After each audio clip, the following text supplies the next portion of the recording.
Aswin Behera. So this is my talk, Elevating the Mundane, Adventures in the Routine. Let's start our presentation.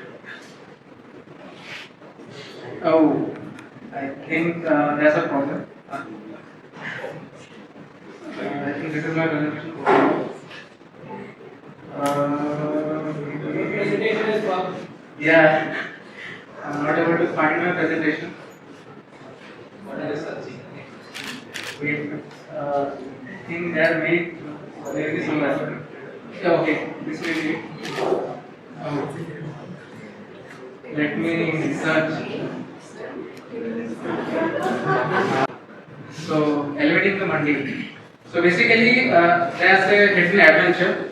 So every day we are using web services, apps, and everything. Like everyone born after 2000 is very privy to that. So, but there's a hidden adventure behind. Yeah, every click, everything you type on the internet, there's a hidden story going behind. Like companies, currently the companies who are kind of like the owner of our data, they are like protecting our data.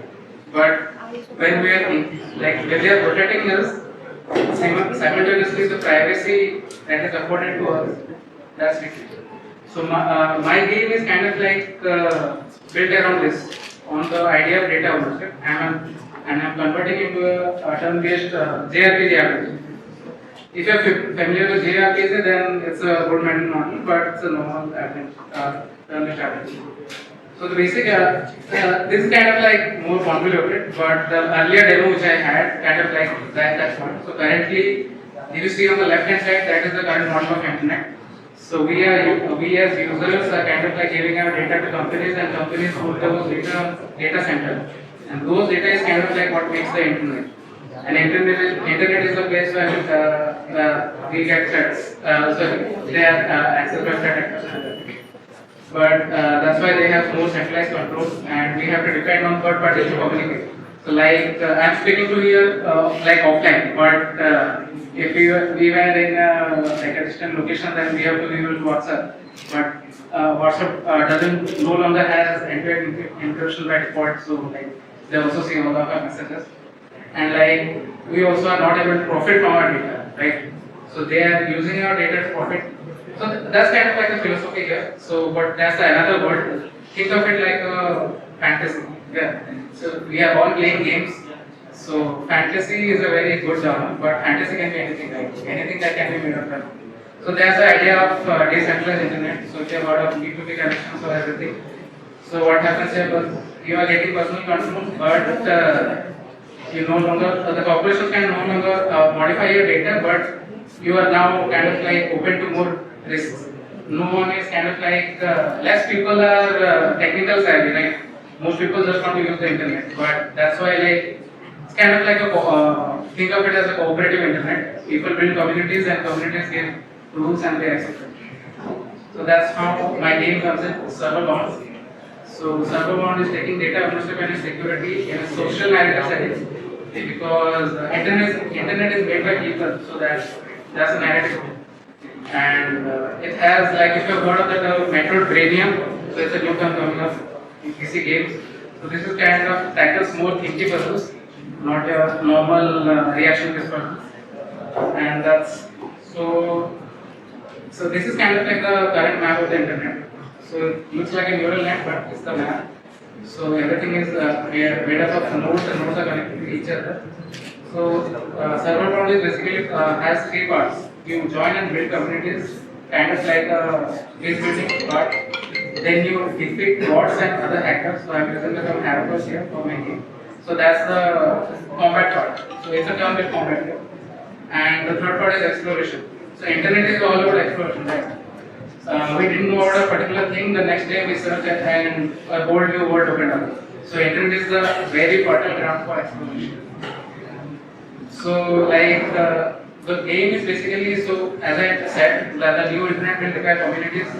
So normal people can join communities, and communities kind of like act as a gateway to the new internet.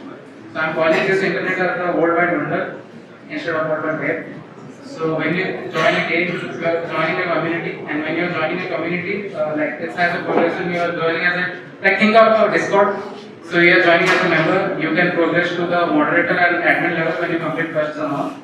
And you can also help other users to kind of like unlock the narrative, like how JRPG is so different narratives. Then this is the combat part. You engage in turn-based combat. The turn-based combat is kind of like built on the principles of penetration testing. So it's a subset of cybersecurity. Basically, we own data, other people want it, but we don't want them to have it. So that's how we will have to protect our data all the while preventing the other party from taking our data. But also, like we have to access their data to stop them. So this is a sample. You can I can show you the demo when you come to my table later. But this is how like normally turn-based like think of Pokemon. So basically they have a simple system of different elements and they have health and everything. But my game isn't kind of like doesn't use a traditional model. It has a more thinking model. So they have health, but health is not the important part. The important part is finding vulnerabilities. So if you see the large bar over here, that's the main thing. So if you are able to find a critical or massive vulnerability, then you can instantly take them down. A good mental model for this would be Secure's parry system. Right? You can continue attacking the enemy for an hour, but they won't die. But if you fill up the parry bar, they are instantly taken down. So this translates very well to knowledge. Right? Then and the third is the internet. So when everyone knows their own data, they have to put it up on the internet, right, on the World Wide Wonder. So this is kind of like an example of a domain. So there's a user called Anarchist Nani, and they have their own domain called Anarchist Enough. So when you build relations with them or like kind of like progress that first help them, then progressively you unlock their data and explore new depth and all. And that's how. And also like here the game the currency of the game is data. So current world currency is data, right? So think of like suppose think of a phishing or phishing scam. You're bought by an operator. They specifically know your name. They specifically know your number. They know where you're coming from. And if you have taken a loan, they also know that okay, you have taken a loan from this bank. So they can specifically target you, right? So what they are doing is they are collecting information, bits of your information from the entire internet. They're solving a puzzle. That's about you, and then targeting you, right? That's game. That's a game, right? So it's similar here. You are collecting information from all over the world, but one is the game, and that's kind of like opens you to different locations and unlocks your access. So it's kind of like knowledge based access in method game. And the game doesn't have any levels or experience points, so you have to find the knowledge that's required to unlock it. To progress. And as I said, humans run the internet. So internet is because people wanted to connect to each other, right? So humans are kind of like the foundation on which the internet is built. So suppose if you have played any JRPG adventure, the focus will be on their think of Persona 5, like one of my favorite games. So Persona 5 is a mechanic. You are fighting collecting the personas in the night while you are dreaming, but you have to build relations with your friends, right? And friends you build along the way help you in the game. That's why, and the problem of cybersecurity is kind of like humans are kind of like lens through which we observe different problems, right? Every human can be exploited in a different way. So every character in the game has their own personal dilemmas, and that can be exploited to gain different knowledges, or you have to protect them, or you have to whatever you are choosing. So that's how, like, one of the examples is like the character Anarchist Nani.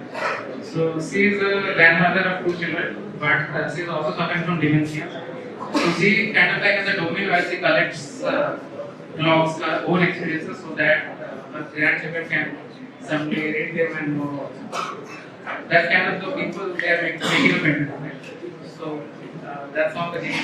And these are the primary inspiration is Hypnospace Outlook. So if you are playing indie games on Steam, then Hypnospace Outlook is kind of like they have been an alternate internet in the 90s, and you act as a police, kind of think of papers, you act as a police, but you have to find different informations and then kind of like lock them up. And then Persona 5 is one of the most popular terrorist games. So that's my talk. So take control of your data adventure. So So every click, every search, every string is an adventure on the internet.